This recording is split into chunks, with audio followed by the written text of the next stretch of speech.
Okay, I took off the knobs, took off the grates, took off the caps that go on top of there, and then these rings come off. All that comes off without tools, you just pull at it. Sometimes these rings are stuck with a bunch of food crud. There are 3 little hex bolts around each burner. Other stoves are 4.5 millimeters. This one is not. It's also not a 5 millimeter. Okay, first I ground this flat because there was a bevel on it, which is convenient for most fasteners, but not for super small fasteners. And then I brought it in, and it didn't fit there. So I ground it all down around the edges, and now it fits. Real pain in the ass. Recommended deep socket, 3/16. Hopefully this one doesn't snap off. But you know what? It's probably partly the socket that's doing it.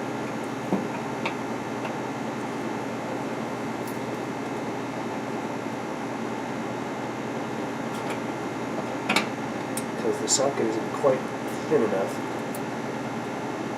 to get in there. And then when it twists, it pries the head off. So I might have to get a 3/16 deep socket from somewhere. Looks like I'll have to come back another day.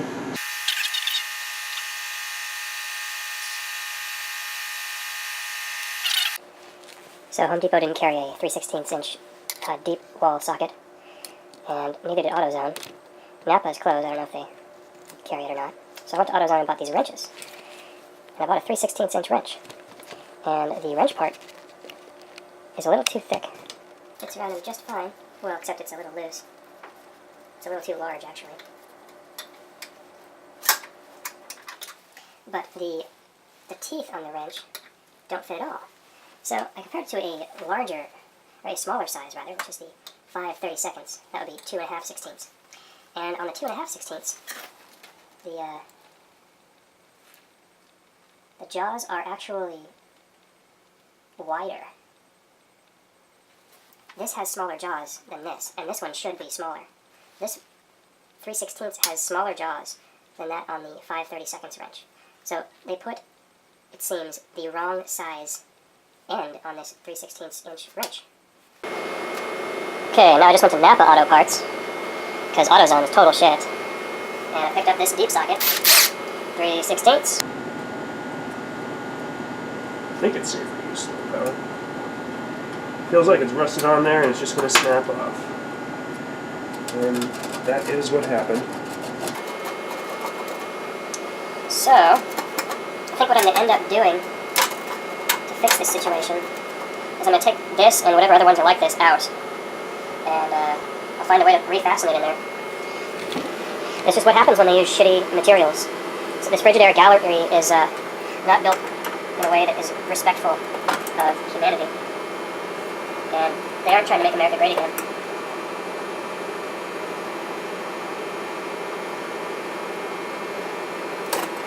That snapped. This is a real joy, I would say.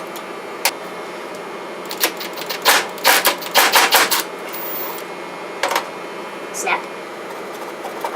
You want it to stay as high up as possible because this is already a moisture problem, and then having moisture like get behind there is going to leak all down there, and it's not going to be good when pots overflow.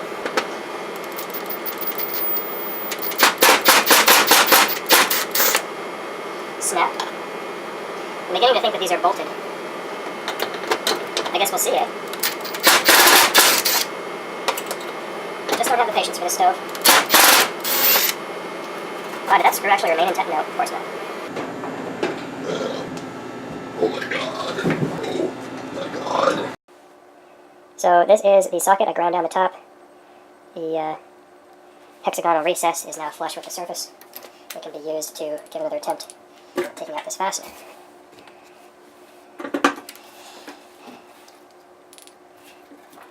Last time I pushed too hard on the other fastener and I bent the sheet metal of the stovetop, and the ceramic coating kind of chipped.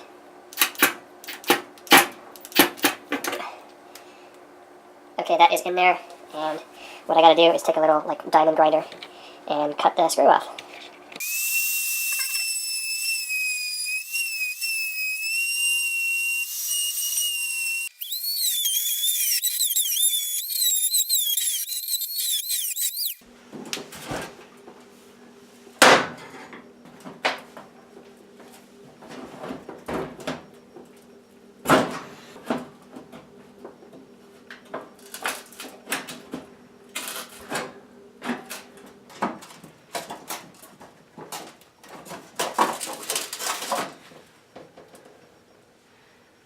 So the sheet metal here is like locked into the clip and it's pulling up on the clip and the clip assembly.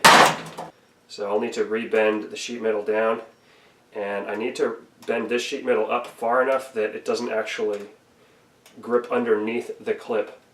I got this stove from an appliance repairman.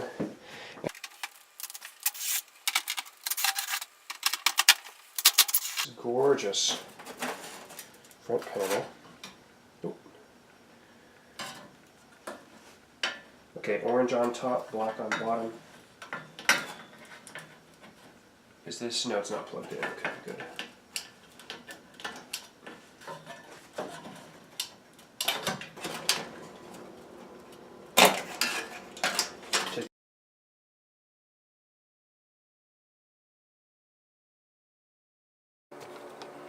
Okay, so I just got a little braver, and I put a little more force trying to pull that off, and I did get it off with just pulling.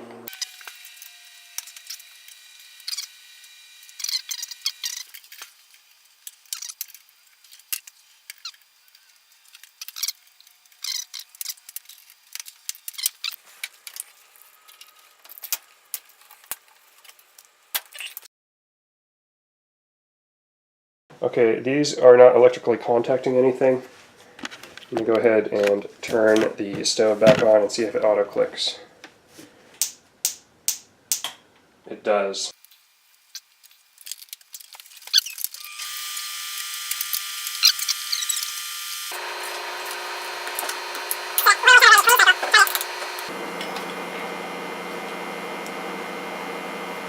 Okay, time to give it another shot. Haha! Solved. 2 shorted switches. Joy. So it's time to have, temporarily anyway, while I'm gone on vacation, these 2 knobs are going to remain, the side ones are going to remain intact completely, and these are going to get wrapped in electrical tape, and then I will order replacement plastic housings on the internet, but in the meantime I'll clean up all this shit, put it back together, and with only 2 of the switches that actually function to ignite all 4 igniters, that will be how the stove is used until parts arrive. Okay, so these are all part number 316103600.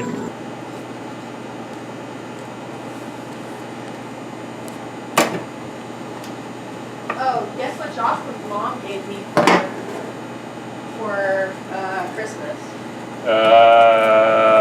Bonus? Yep. Nice. She was originally $200? Yeah, my loan payment. Sweet. She's letting it count as a loan payment, but I don't have to pay it. Awesome. That's great. Yeah, she was gonna give me a bunch of gift cards. Jocelyn was picking out a bunch of silly shit, and she. It's the penetrating oil and putting it on threads. Of both of these large burners that are in there tighter. And in the meantime, I'm going to clean this shit out. But after that, I'm going to go to the garage, drill out the existing screws, hopefully, and go from there. So since these are so stuck, I did not lift up these tubes, by the way. These tubes are prone to cracking, fatigue failure. I'm not sure at what point they will fail, but I do caution against flexing these tubes if it can be avoided. Anyway, I recommend putting a wrench around here and a wrench around here. Try to remove that. These wrenches are kind of perfect for this application. This is a 1-inch, it's the biggest I have, and it does not fit. It's too small. So, I'll try to use something else.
isn't fitting in there.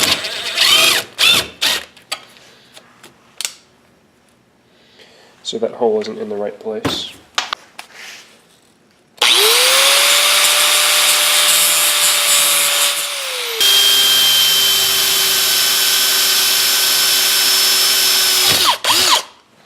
This is steel. I'm testing a bit for pre-drilling ability.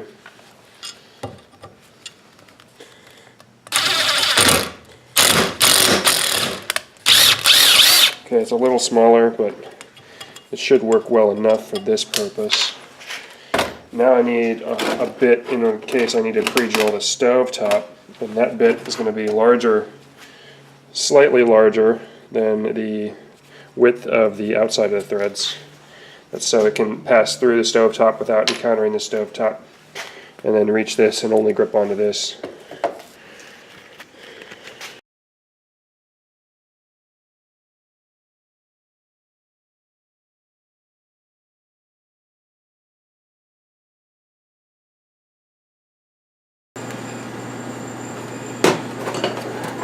Now I'm going to hold this so that I don't put too much torsional crap on here or on here. These are the weak points. I've got a long expansive, not very bent portion of tube. So that doesn't have a whole lot of metal fatigue in it, and it won't accrue a whole lot more when I do a gradual bend to that portion of the tube.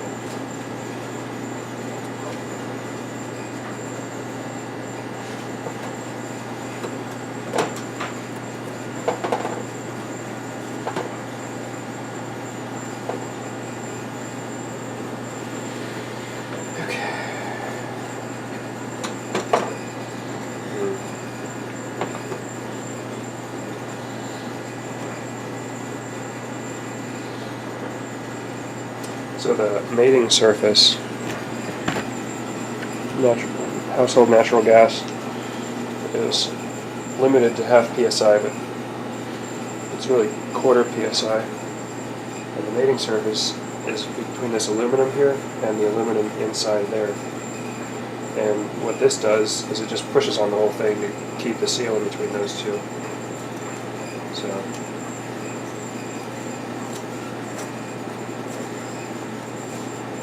So there.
That looks like the valve is freaking bent.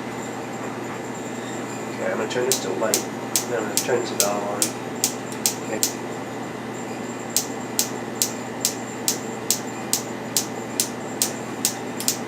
Okay. Alright, now if you'll recall this piece, and there were 3 screws up here. The whole reason this whole mess up here happened is because there were 3 screws up here I needed to get at.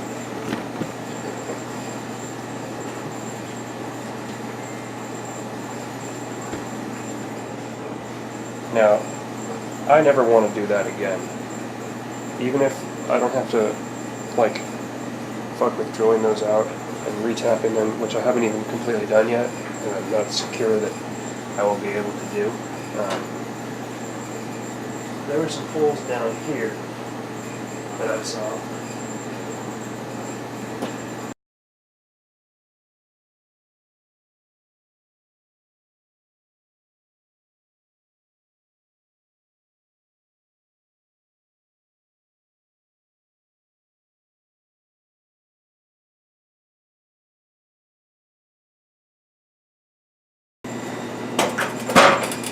problem with the clip areas.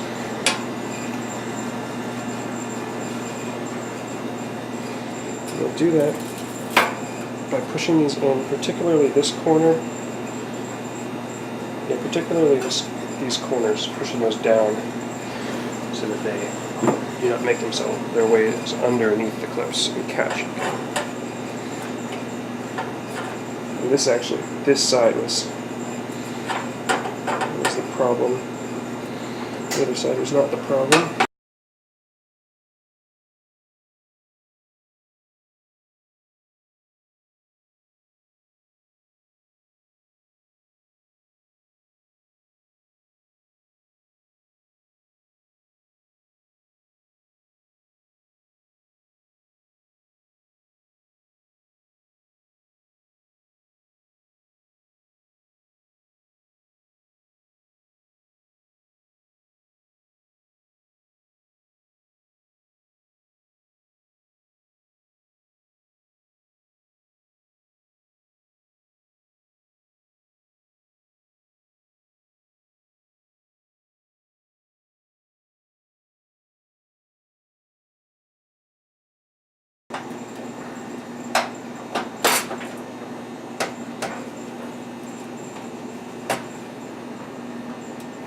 Okay.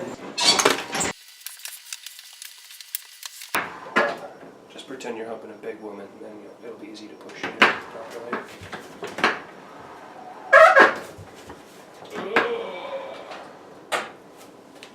So, in the meantime, before I try to mess with those other switches, make them work properly, turn that far enough that the gas comes on or not, and then that'll light, you can turn it off. And the same thing goes with the opposite side. It's just that these two knobs won't start the clicking. So if you want the clicking, you gotta go with the outside knobs. But all 4 burners do work, it's just a little more hassle. Let's see, do I get the front one over here or the back? Yes. I like the front ones better.